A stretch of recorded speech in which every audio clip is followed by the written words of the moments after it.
Good morning, and thank you very much for joining us. We have our Minister of Foreign Affairs who will be answering your questions. So I'll hand over the floor to the Minister of Foreign Affairs to take your questions. Thank you. Thank you, and good morning, everybody. My name is Louise Mushikiwabo. I'm the Minister of Foreign Affairs of Rwanda, and I'm in the United States this week in New York and Washington for some UN business and some bilateral discussions in Washington as well. I thought I should meet with the press while I'm here and clear the air about some of the recent developments in Eastern DRC, where there seems to be quite a flurry of information and misinformation and disinformation. So I thank you for your time this morning. And so, as you know, for several weeks now, Rwanda has been the subject of disingenuous accusations related to the security situation in Eastern DRC. And this is hardly the first time Rwanda has been the scapegoat for problems in the region. But at the outset of this new wave of violence, the government of Rwanda, and this is very important, has warned anyone who would listen about any precipitous action in Eastern DRC, because this is a region with a history. And this is a region with multiple interests, armed groups, individuals, where the crossing of information could be an action that would have an impact on the lives of the people, particularly the populations in Eastern DRC near the Rwandan border. But I wanted to be on the record for saying three things. One is that, of course, Rwanda is not in any way supporting any armed group in the region. Rwanda would not participate in any destabilizing act in the region and in Eastern DRC in particular. The second thing is that there's been so much said, so many allegations, that it's very important for those of us who care about stability in the region to really calm down and look at facts and look at the context of Eastern DRC and that whole Great Lakes region in particular. It is, as I have said before, and as the government of Rwanda has warned in the past, these multiple reports that keep propping up, some have been retracted, some others have surfaced. These reports have an impact on the lives of the people in Eastern DRC, and now on the lives of Rwandan citizens in the region, that is extremely dangerous. So while we get carried away with the activities with the armed groups and the mutineers and so forth, it's very important, I think, for those of us who have been there before and who want peace to prevail, not to allow a war of words that is now clearly is starting to harm innocent people in the region. We are aware that the authorities in Kinshasa have sent a letter to the UN Security Council asking that Rwanda be condemned for support to the mutiny in Eastern DRC. And it is regrettable. We regret it even more because Rwanda and Congo, from the beginning of this crisis, have been engaged in discussion, in dialogue. Our defense and security organs have met several times. We continue to meet. Myself, I was in Kinshasa only last week for discussions on the joint verification mechanism that has been set up by Rwanda and the DRC, actually as an initiative of Rwanda, as well as the operations against the FDLR on the Congolese side. So given the gravity of the violence and the fear that those of us who know the region have about potential escalation,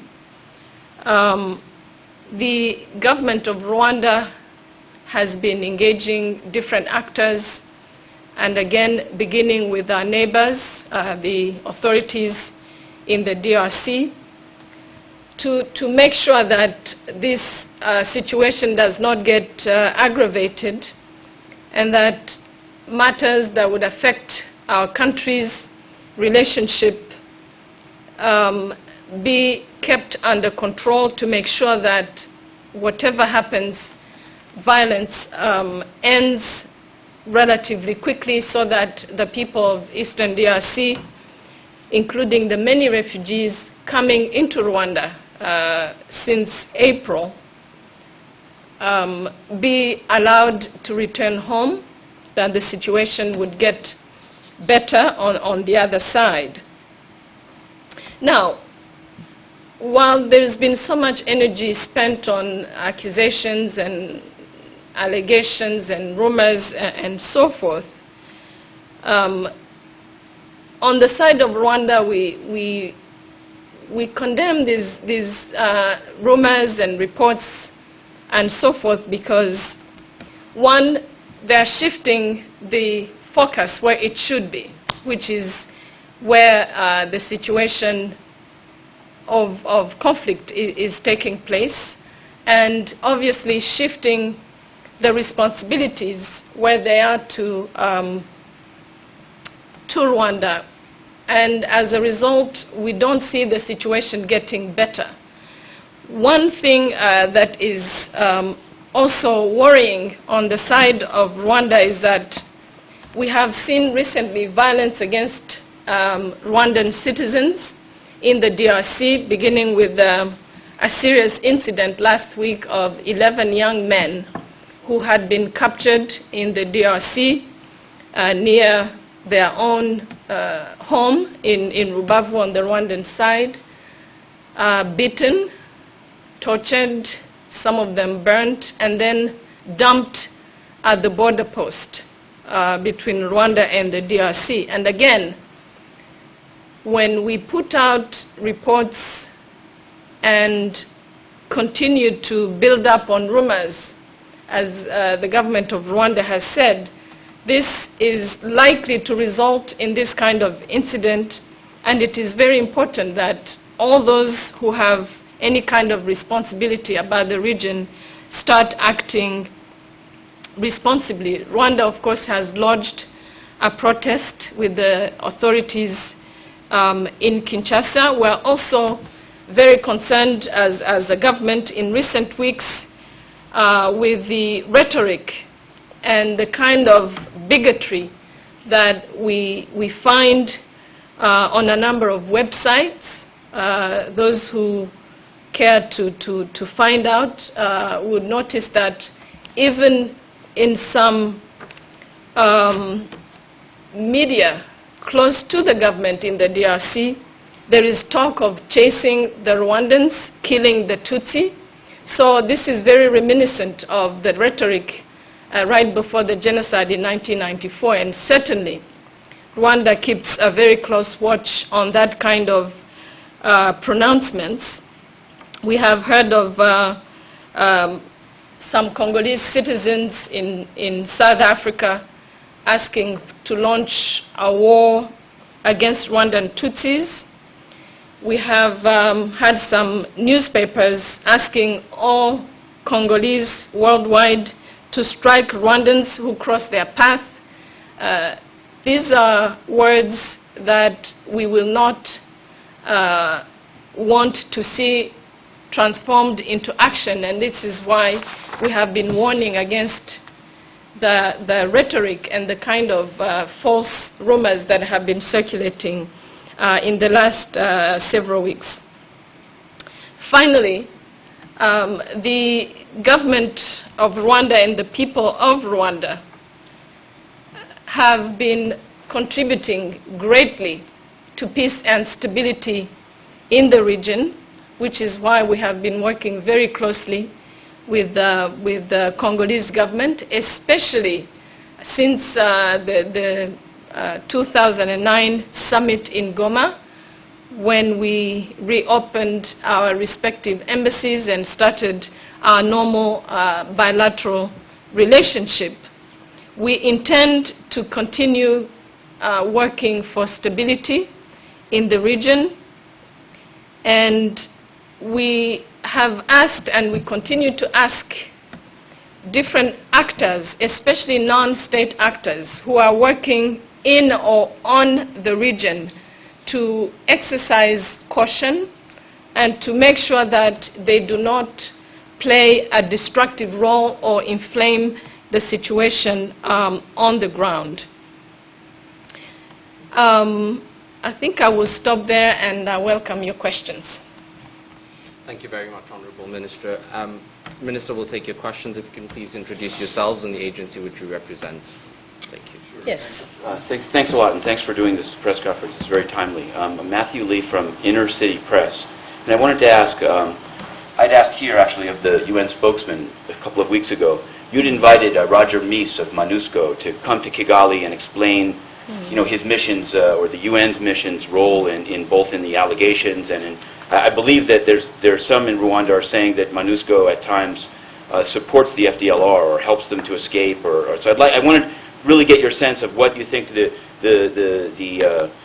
UN mission there is doing, and also the very specific allegations are the 3 defense ministry individuals. I just want to get you to address that specifically. James Kurbaby and the chief of military defense staff and a general Naziza, that these are the individuals. The allegation is that these individuals are in touch with M23 routinely, and so I wanted to know, I assume you deny it, but what do you think is behind those allegations? Thanks a lot. You have assumed right. Let me begin with your second question, Matthew, and thank you very much. I've seen some of your writings on this conflict, and it's always, I used to be a minister in charge of media, and I always like to see reporters doing their own investigation instead of repeating what is in reports by people who have their own agenda. So very clearly, the reason I was saying people need to just calm down and look at this situation, look at the history, look at the context. Otherwise, there is so much conflicting information out there that it risks getting the conflict worse rather than better. So, of course, Rwanda's top army leadership in no way, and I'm very categorical about this, in no way would be involved in destroying the peace they have been working very hard to build. I think without sounding like I'm not modest, which I would want to be, I think Rwanda's army leadership is as good as it gets, both in ethical conduct and in capability. So for anybody to look at this allegation of Rwanda's top army leadership plotting against the government of the DRC,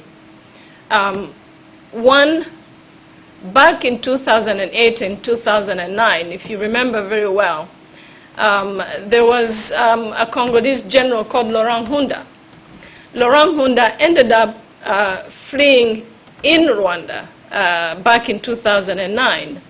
And what Rwanda's leadership did was to take him in, to allow for peace negotiations to take place in the DRC. The very first meeting after the recent flare-up in eastern DRC took place in Rwanda, in the border town of Rubavu. And the individuals that you just named, who are being alleged to want to support the mutiny in eastern DRC. And this is on the record because these are meetings between the DRC and the Rwandan government that are minuted, that are recorded. These are the same people who were asked and proposed to encourage the current mutineers not to defect. So on one hand, you cannot have an army chief of staff or minister of defense who's going out of his way to stop people from defecting and go back and start supporting them. So these are contradictions that are very important to know. But this is also where it's important to go from allegation to evidence. Because so far we have had report after report of allegations, but evidence has been very hard to come by. It is not surprising to anybody who knows the region that on both sides of the border you would have officers who know each other, they have worked together, they have fought together. Rwanda and Congo still have joint operations going on in the DRC today. So the fact that officers would be communicating across the border is nothing surprising at all. So, and I think beyond the army leadership and the record of the Rwandan Defense Forces as disciplined and ethical army, I think it's important to ask the question, who would be benefiting? Why would Rwanda, from its top leadership in the army, be involved in destabilizing the region? Rwanda is a country at peace. It is a country that is developing very fast. We are stable. We are one of the fastest growing economies in the world today. Why would anybody, this is an important question that doesn't get asked, why would Rwanda today want to destabilize the region after working so hard to bring stability in the region? Now, on the question of MONUSCO, let me be very candid here. MONUSCO is not the only UN mission that has problems around the world. Now, what is very clear is that when MONUSCO, back then MONUC, went into the DRC, it was for a purpose. And so 13 years have gone by, and the objective has not been fulfilled. So clearly there is a problem. And again, we're talking about one of the most important UN peacekeeping missions in the world. We're talking about $1.3 billion a year. And so it's important to demand accountability. This large force with so much money, why is it that we still have instability in the region? And the accounts we have from the refugees coming into Rwanda from eastern DRC, and what we see with our own eyes is that there is harm done to the civilians in the region where MONUSCO is. So, but that said, a bigger question is, what are the countries that are responsible for sending these missions doing or thinking?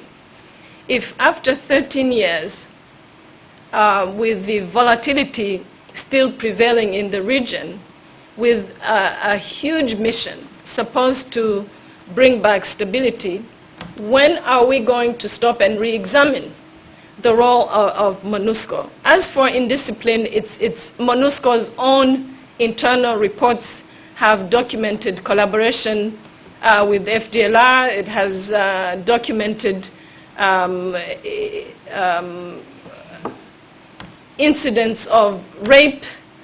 This is not from me or the government of Rwanda. This is some of the actions, reprehensible actions, that have been documented by MONUSCO itself. So it's a question of responsibility.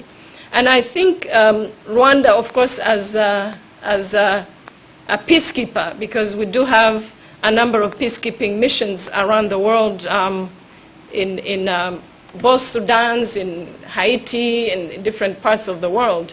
We're very much interested in reform of the peacekeeping process. And perhaps MONUSCO is one of the UN peacekeeping missions that we should start with. So we do think it's very important for countries that are responsible for these peacekeeping missions not to let them go literally out there in the jungle and forget them, because it's been a very long time and we don't seem to have any results so far. Yes. Mr. from the AFP, Agence France Presse news agency. Last week, the Congo government, the foreign minister, sent a letter to the Security Council in which they said there are Rwandans in the Virunga National Park. What do you say to this, and have you been in contact with your counterparts since then, since that letter? Yes. I was actually in Kinshasa, I think, when the letter was sent, or I was in the air back to Kigali when the letter was sent.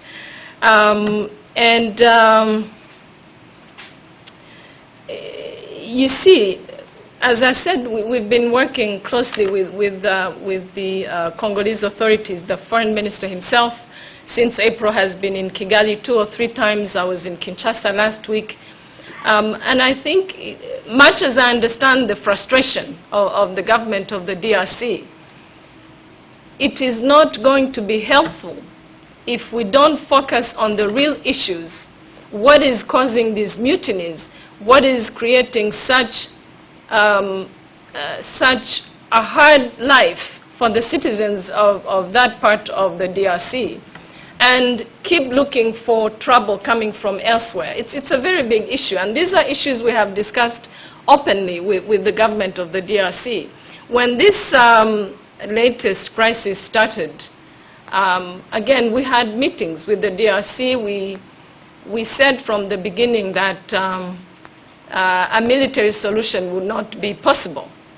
But of course, the DRC is a sovereign country. It takes its own decisions. But being keen observers of the region and knowing a bit of the history of what was going on at the time, we know that it is important to go beyond one incident, one commander, and look for what is causing. You see, what is happening is both on the side of the Congolese authorities, but also in some international circles with some people in the international community. There is a tendency to be in denial and avoid what the real issue is, which is why, as you can see, this is becoming cyclical. It's like every 3 or 4 years, we're going to have the same problems if we don't sit down and look at the illness rather than the symptoms. So the Congolese minister is a friend of mine. We've worked together before and currently. Rwanda has never closed its door to discussion with the DRC. We need peace. It's right in our neighborhood. Both the DRC and Rwanda inherited a situation we did not make. So we have to continue trying to find solutions together. But reports and letters and so forth are not going to solve the problem. And I think it's also disingenuous, I think, to sit down to call for a meeting and while you are asking to negotiate and to talk and you are asking your neighbor to come and support, you are sending letters accusing your neighbor. So these are difficulties that we have in our relationship. But we are hoping that the DRC is as interested, if not more, in having a stable Eastern DRC as we are, because this letter, we know, had been written and existed before this last meeting that took place in Kinshasa. So either you need your neighbor's help or you don't. But we in Rwanda want to make sure that we continue playing our role. It's difficult because we are dealing with a region that has been unstable for a very long time, very long time. And those who are expected to solve the problem probably are contributing to making it worse. But the accusations contained in the letter had been subject of bilateral discussions even in the meetings before. So it was surprising, but then again, it's an attitude that we have seen before with previous conflicts in the same region. The important thing is, which Rwanda is asking, is to make sure that those who have anything to do with this conflict whatsoever do not make it worse, as I have mentioned in my introductions. But what's contained in the letter by the Minister of Foreign Affairs is, you see, under the joint verification mechanism, which again was an initiative of Rwanda, because we know that region and we know interests and competing interests and groups and individuals. It's very important to sort out fact from allegation, from claim, from rumor. Otherwise, we will never find a lasting solution. So, as far as I'm concerned, I thought I was negotiating with my counterpart in good faith. Little did I know that the government of the DRC was asking the Rwandan authorities to come to a meeting in Kinshasa while at the same time sending a letter to New York. But that does not make the accusations more than what they are. They're just accusations. We've discussed them with the minister, with the security and defense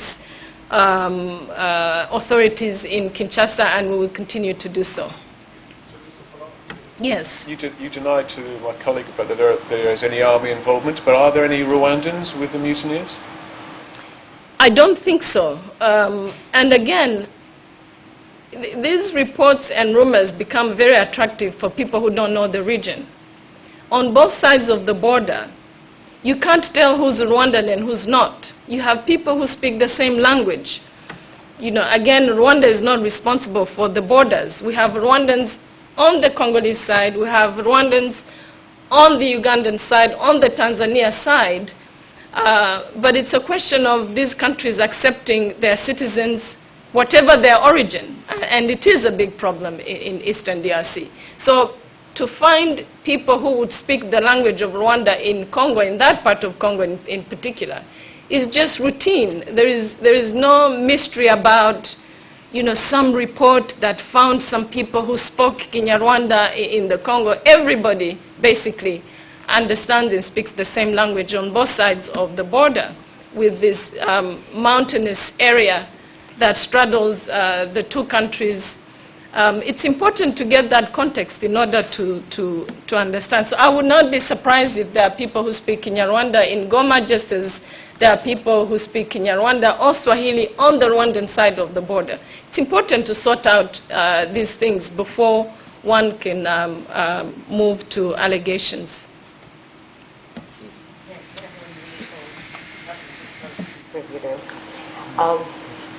One of the accusations is that Mr. Laurent Kunda is sitting in Rwanda and telephoning the mutineers and telling them what to do.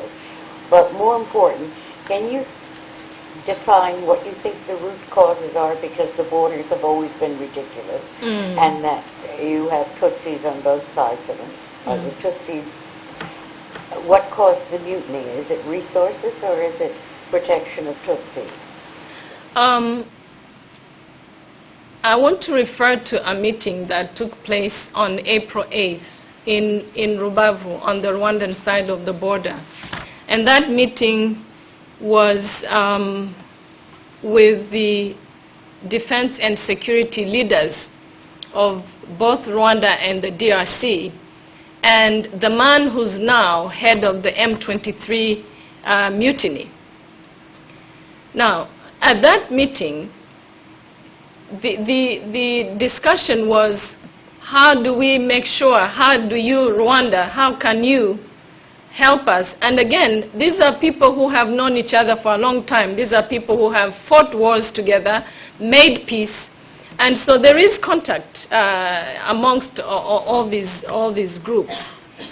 So part of the discussion, the most important part of the discussion was to hear from these men who are now part of the mutiny why they were dissatisfied. And they referred to an agreement that had been signed between the then CNDP, because M23 is a breakaway from CNDP, and the Congolese authorities.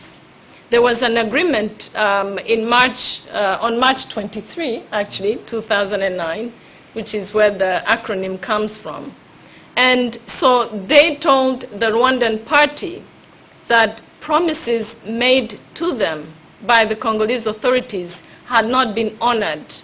And that includes, very importantly, I think, the integration of these former CNDP, now M23 combatants, into the Congolese army. And they are claiming that what was to be done in return was not done. And they say that it is impossible for them to leave their communities and their families, which are located in that part of the Congo, with the Rwandan genocidal militia, FDLR, still in place, and other groups, actually, that are opposed to these communities. So they're saying, we have to protect our families, we have to protect our communities, and we want to make sure that the Congolese authorities are listening to us and honoring the promises they have made back in 2009. So what they said at that meeting, which makes sense, is there was an agreement, because this is not the first time we have breakaway groups, and the agreement was not respected. So the Rwandan side was there to contribute to the discussion and say, look, do not break away from your army. Go back and discuss with the authorities so that you can get the promises made to you honored this time around. And actually, the leadership of Rwandan army discouraging defections from the Congolese side. But on the protection of the Tutsi and so forth, they are both Hutu and Tutsi on both sides of the border. So, because there is a tendency to ethnicize this whole conflict, but it's a much, much deeper issue of citizenship, an issue of being treated as a second-class citizen, and it's also, I think, an issue of a history of that region that everybody has to accept, and everybody has to bring their own contribution to make people feel comfortable wherever they are. Otherwise, this is the story of Africa. You know, Ivory Coast is full of Burkina Faso, people of Burkina Faso descent. There are many Rwandans in the Karagwe province of Tanzania. So if we have to go back and start rejecting people because they came from somewhere else, they are citizens of the country. So, and Rwanda has always said there is a discussion, an important discussion that should take place between these breakaway groups and the central government for lasting peace to take place. And so the fact that that hasn't happened is definitely a big part of the problems today. But some of these issues are purely Congolese and not easy for us to understand or to comment on with authority. Thanks a lot. I really appreciate the chance to ask you this. I wanted to ask, first of all, what you'd like to see in the renewal of the mandate of MONUSCO? Because your visit here is timely. I think that they're considering that. So you've said some Yes. broad things, but if there are specific things you'd like to see there. Also, what you think the status of the group of experts annex is. I know that there's been some controversy about whether it'll be released, whether will be reviewed by your government. What do you think should happen with it? And finally, I know that you're slated to join the Security Council if the AU and ADIS stands by its decision. So I wanted to know, just if you can speak about that, what you think this whole controversy may have to do with that, if the timing of bringing it up at this time may have been directed at that, and what you think you bring to the Council starting in January. Thank you for the many questions. On the mandate of MONUSCO, I'll just say a word and I'll ask Major Patrick Karuretwa, who's the security expert, to talk about some of the things that should happen with MONUSCO. But I think without even being an expert on security, let's say we're just ordinary people who have commissioned a group to do something. And 1 year goes by, 2, 3, 4, 5, 10, it's now 13 years. Certainly with no stability, because the S in MONUSCO stands for stability or stabilization.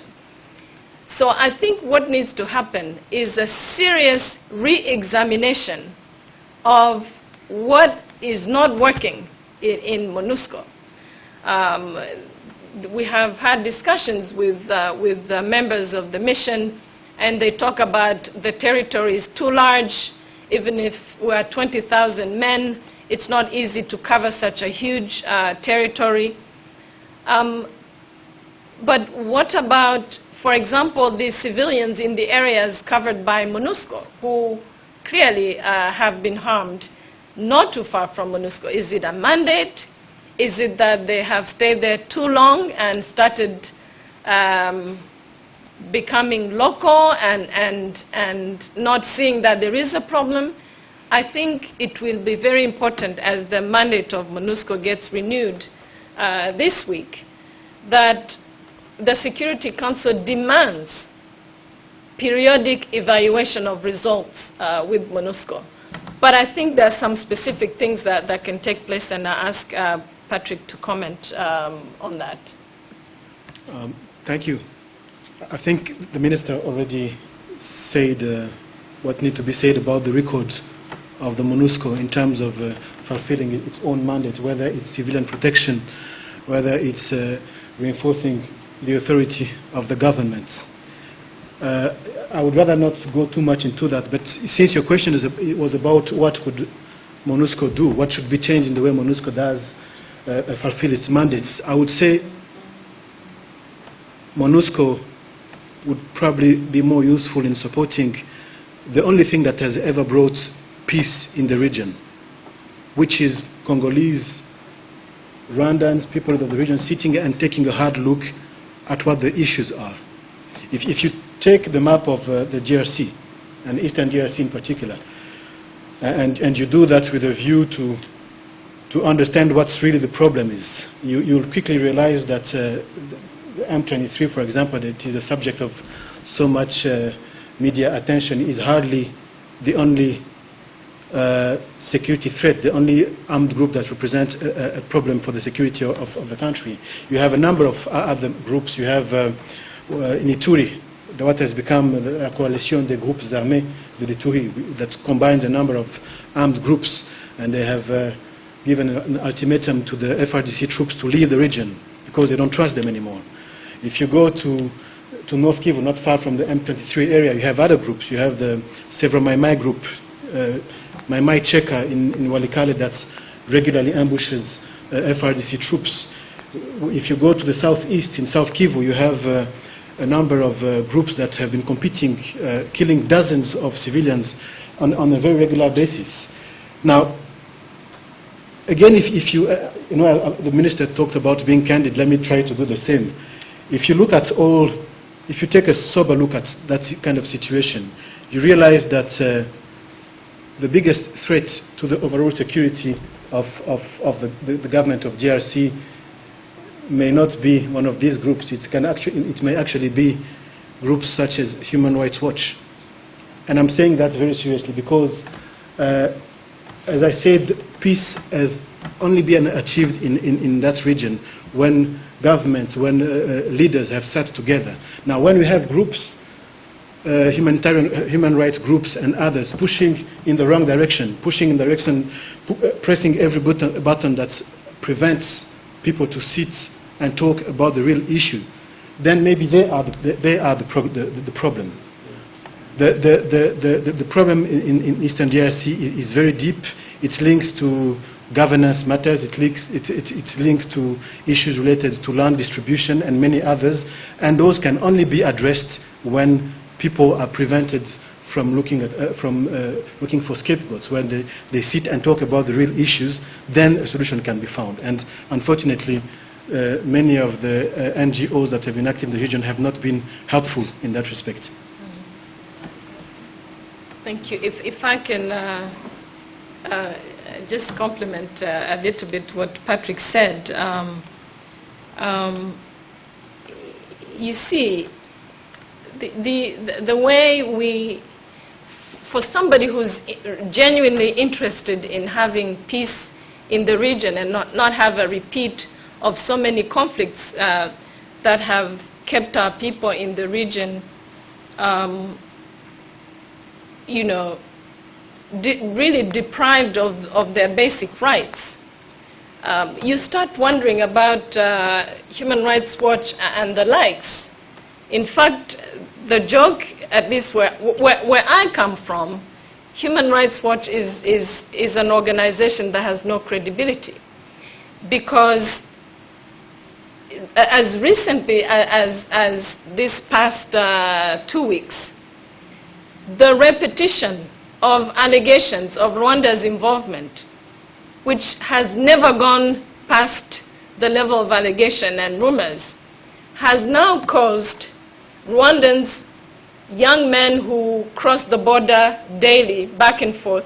Congolese come to Rwanda and Rwandans go to the Congo.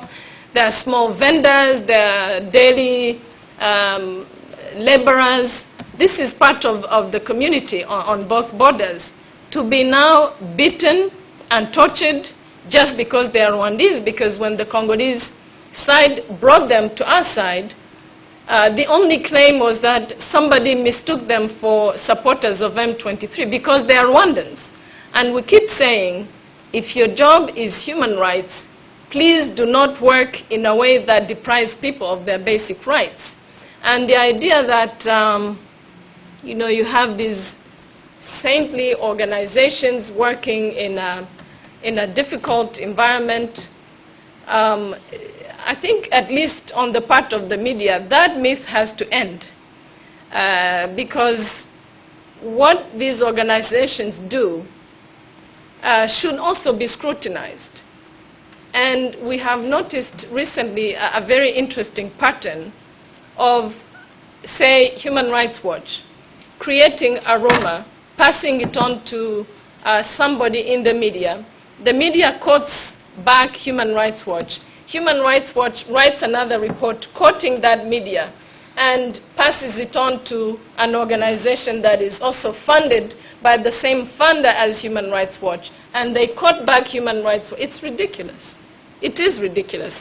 So I thought it was important to say that. Yes, please. You mentioned Human Rights Watch. I don't, in a small defense of them, I don't think that they initiated the accusations that Rwanda was helping the mutineers. But be that as it may, on human rights, when you gave root causes, you now have a lot of abuse against civilians. After the mutiny, you have 200,000 displaced. What do you attribute that to? And this is where, you know, somebody could look at all sides. Yeah?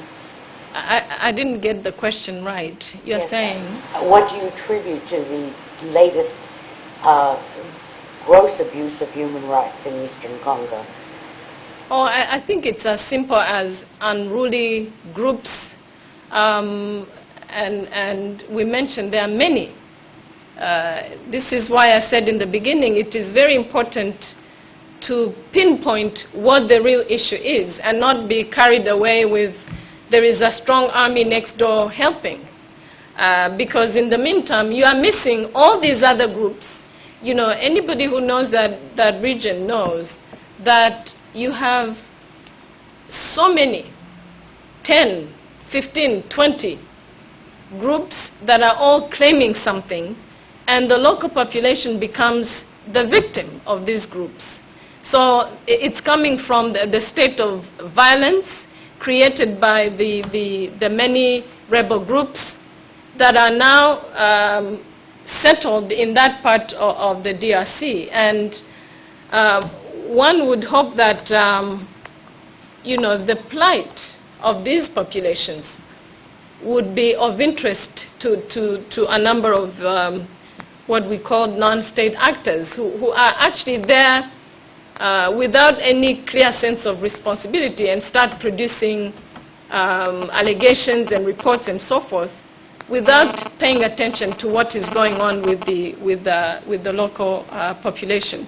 So it's attributed to the many rebel groups in that region, which, you know, they know no rule, they know no law, and they pillage and rape and kill, and it's been going on for the last 18 years. I want to make sure, before we go to the question, that I respond to the two questions related to the Security Council, or the annex, the UN Group of Experts annex. So this is why confusion doesn't really help the public to understand what's going on. The UN Group of Experts is an independent group that has been working in the region for many years now.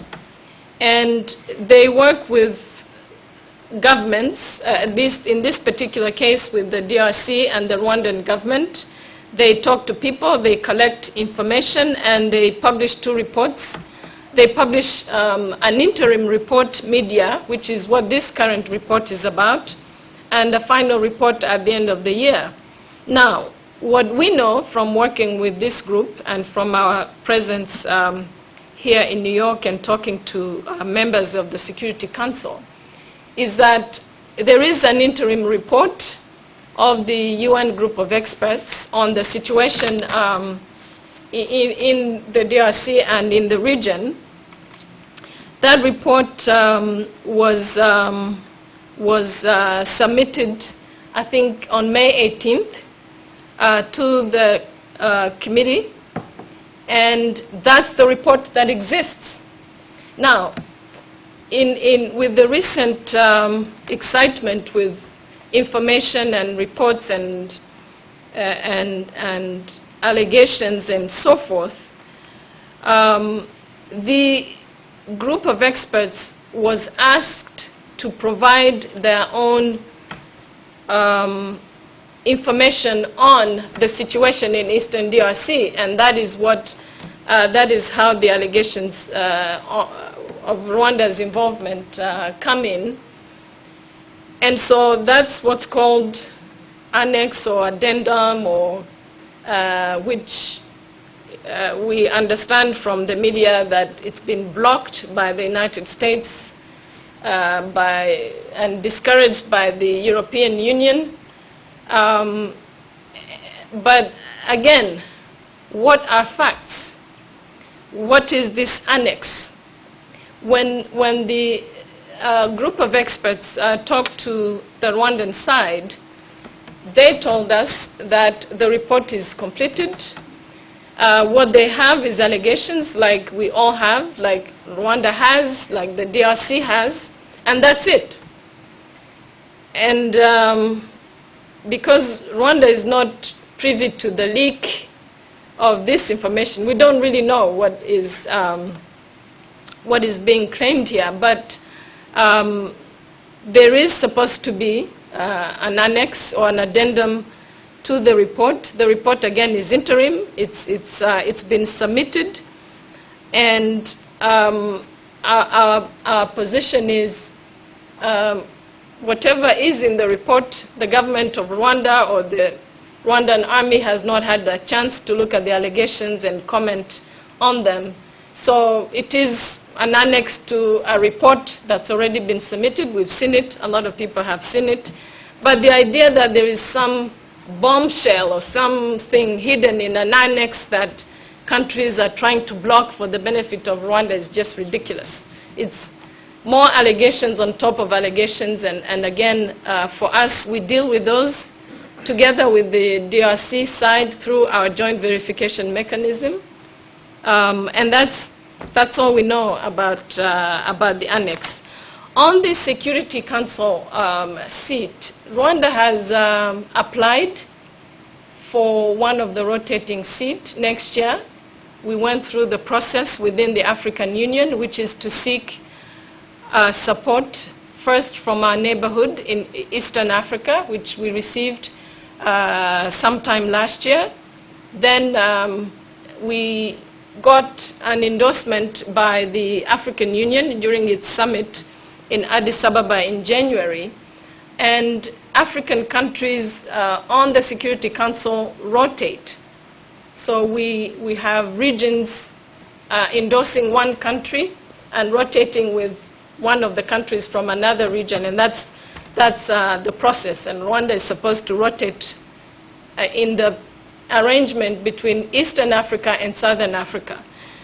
And of course, we've been lobbying non-African countries and providing the same rationale that got the African Union to endorse Rwanda, which is an unprecedented record in nation building, post-conflict nation building, and our credentials as a peacekeeper around the world.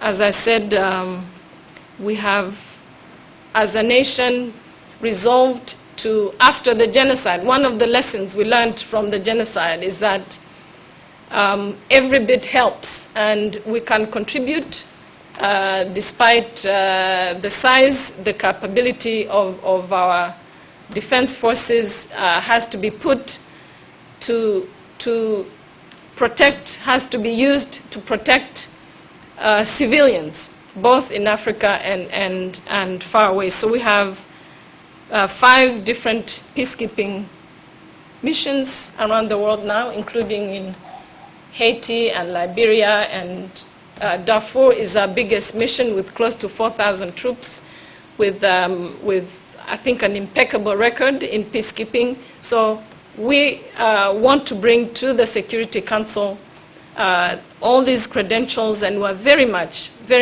as an active member of the African Union, interested in closer dialogue between the African Union and the UN Security Council, especially that a major part of the work done here in New York at the Security Council is on Africa. And we feel that what happens on the continent needs to come closer to the decision-making process here in New York. So we have been talking to the permanent members from Beijing to Moscow to London to Washington and Paris. And we've also been discussing with the other countries around the world, and so far we have very good support. We believe that we belong on the Security Council, especially 20 years after the genocide. I think the road traveled by Rwanda and lessons we have learned in building a nation from scratch is something that is worth sharing with many countries. Yes, sir. One question. You just were criticizing various human rights groups for working at cross purposes with each other while reflecting their opinions on certain situations. So do you believe that there is only one group which you think is creditable or acceptable to you, so that you can say that, yeah, we can accept this group's opinion, whether it's Human Rights Council or whether Human Rights Watch or anybody? Do you have any such thoughts about that? Oh, certainly. I am not a humanitarian organization's basher by nature. I just think it's important. I know these groups very well. I personally worked closely with Human Rights Watch back at the time of the Rwandan genocide. I was then a student in the United States, and so these are people I know very well. But what happens outside those who know, and this is the large opinion, is that people do not realize that these groups have a fundraising mandate. They have, in other words, if there was no trouble in Eastern DRC, these groups will not be there. That's not to say that these organizations are not needed, but especially when it comes to Africa, anything goes. You make accusations, you go after the wrong people, and you publish a report, and you hold your fundraising dinner, and get the support of so many people who really don't know. And I am saying these humanitarian and human rights groups, not all of them, but many have taken for granted that you go out there in a part of the world that people don't know, you come back with a report, plenty of exotic names, and you know, you throw in a few acronyms, and that's evidence. I mean, this is what I was saying, but there are many, many humanitarian and human rights groups that do a fantastic job. I was reading the other day, at the beginning of the crisis, I think a report by Oxfam on some of these militia groups and armed groups in South Kivu, I think, where they were systematic. They were not, they didn't seem to have any agenda against or for any of the political forces there. Yeah, there are groups who do a very good job. And much as I talked about serious problems within MONUSCO, in this current crisis, Rwanda has received and witnessed very, very good work by UNHCR, for example, another UN agency. So there is nothing wrong with pointing to UN agencies or individuals that don't do what they're supposed to do, because we feel as a member country and with our history with the UN and other humanitarian organizations, it's important to not swallow everything we're fed and to say clearly there is a problem here, can we fix it? We're not naive as to how these things work, and you know, these big UN missions and the, you know, but then because we are now back into conflict, we are just cautioning people to sort out the information. Don't just pick up something which is picked by a report and keep quoting the same report. It's very, very important to understand the context, to understand it right. But there are, by no means do I mean that all human rights organizations are not worth it. But there are serious problems with Human Rights Watch. And there is a history between Rwanda and Human Rights Watch. And I think it has to do with the fact that some of these organizations think this is Africa, you just dictate and people should obey. What you're saying, except financial contributions, that also affects their point of view from those donors, right? Yes. Yes. I think knowing these organizations very well, it is important to be truthful with the people who make donations. It's important to educate them as to the issues and not just create a hype because this is Eastern Congo or this is Rwanda and it's, you know, it's conflict zone and we know better than anybody. It's really very important. Thank you very much. We will have to conclude to allow for the noon briefing to stand. But thanks very much for coming. Thanks for your questions. Thank you. Thank you.